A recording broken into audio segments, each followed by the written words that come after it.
Fala galera, tranquilo? É isso aí, professor Danilo, professor de matemática, e esse é o conteúdo do primeiro ano. Vamos trabalhar agora uma breve, mas muito breve revisão. O conteúdo todo que eu vou falar agora você já tem no seu caderno, tudo bem? Então não se esquece que toda matéria você copiou e toda matéria está com você. Então preste atenção, tudo que eu vou falar já foi falado em sala de aula, mas eu vou falar de forma sucinta e rápida para a gente relembrar. O primeiro conjunto que a gente trabalhou em sala de aula foi o conjunto dos algarismos, tudo bem? Conjunto dos algarismos. Nós falamos sobre a formação do número indo-arábico. A formação do número como você conhece. Os algarismos são os símbolos com os quais você pode fazer qualquer número que você imaginar. Todo número matemático que você imaginar, ele partiu daqui, ó. Desse conjunto dos algarismos. O segundo conjunto eu falo que é quando você era lá do sexto ano. Que é quando o zero era o menor número, e depois do zero você tinha o 1, depois do 1 o 2, o 3, e vai para aquilo que a gente chama de infinito positivo. Não se esqueça, o símbolo de infinito é um 8 deitado, beleza? Tranquilo? Esse conjunto primeiro é chamado de conjunto dos números naturais. Vou nem fazer assim, vou fazer assim, ó. Conjunto dos números naturais, representado pela letra N. Esse é o conjunto dos números naturais. Ainda usando esses valores que tem aqui, você vai descobrir que tem mais coisa para cá. Eu sei que não está retinho, mas vai dar para você entender. Você vai descobrir que tem mais coisa para cá, mas eu nunca coloco a seta para o lado de cá, porque a seta só aponta para o lado crescente da reta, como nós falamos, beleza? Então se liga. Para cá, se para cá eu tenho 1, 2, 3, para cá eu tenho menos 1, menos 2, menos 3, e agora vai para o infinito negativo. Vamos melhorar isso aqui. Infinito negativo. Um 8 deitado, infinito negativo. Beleza. Observa comigo. Esse conjunto, quando aparecem os números negativos, já não é mais N. Ele é chamado conjunto Z.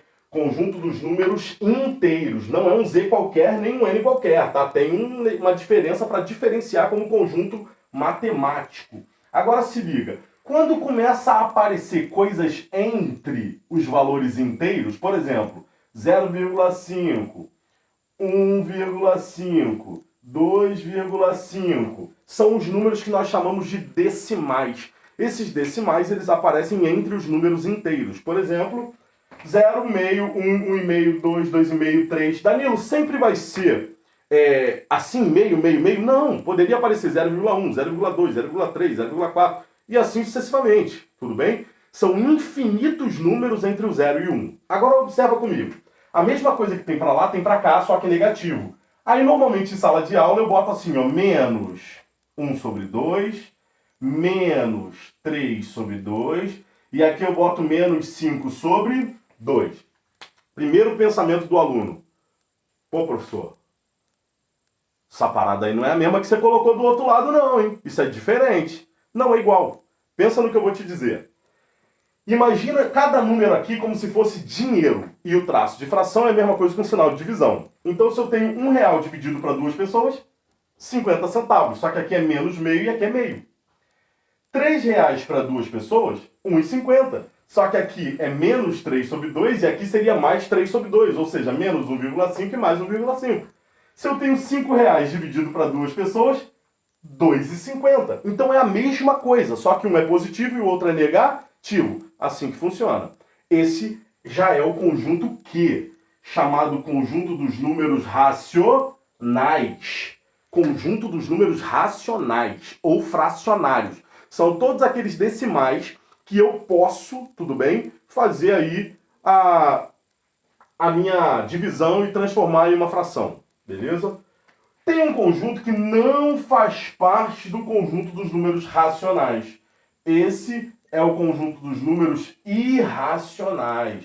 Nesse conjunto entra tudo que não pode ser racionalizado. Por exemplo, raiz quadrada de 2, raiz quadrada de 3, π, tanto positivos quanto negativos. Se eu tenho raiz de 2 como aproximadamente 1,4, raiz de 3 como aproximadamente 1,7. Se eu tenho π como aproximadamente 3,1 ou 3,14, como gostam de mostrar, aqui 1,41, 1,73, 3,14. Mas vamos a uma casa decimal só. Se eu tenho esses valores, eu tenho como achar eles na reta. Só que não se esqueça que não vai ser a reta do conjunto Q. Por isso, nós vamos adicionar um novo conjunto. Quando aparecer aqui, por exemplo, ó, abaixo do 1,5, raiz de 2. Acima um pouquinho do 1,5, raiz de 3. Aqui na beirinha do 3, eu posso colocar π, tanto para o positivo quanto para o negativo. Quando a gente trabalha dessa forma, esse conjunto não é mais conjunto Q. Juntando tudo isso aqui que você está vendo, ó, tudo isso é chamado conjunto dos números reais, representado pela letra R, não se esqueça, mas não é um R qualquer, beleza? Tranquilo? Essa é a revisão de conjuntos numéricos até agora. Dentro disso, a gente ainda vai trabalhar, já trabalhou, melhor dizendo, no caderno, sinais de pertinência, como pertence e não pertence, está contido e não está contido, contém e não contém, contém e não contém, beleza, tranquilo. E obviamente a gente também vai trabalhar união, interseção e subtração. Uma outra coisa que a gente trabalhou em sala de aula foi o complementar de um conjunto A com relação a B, ou de B com relação a A, que tanto faz, que nada mais é do que uma subtração.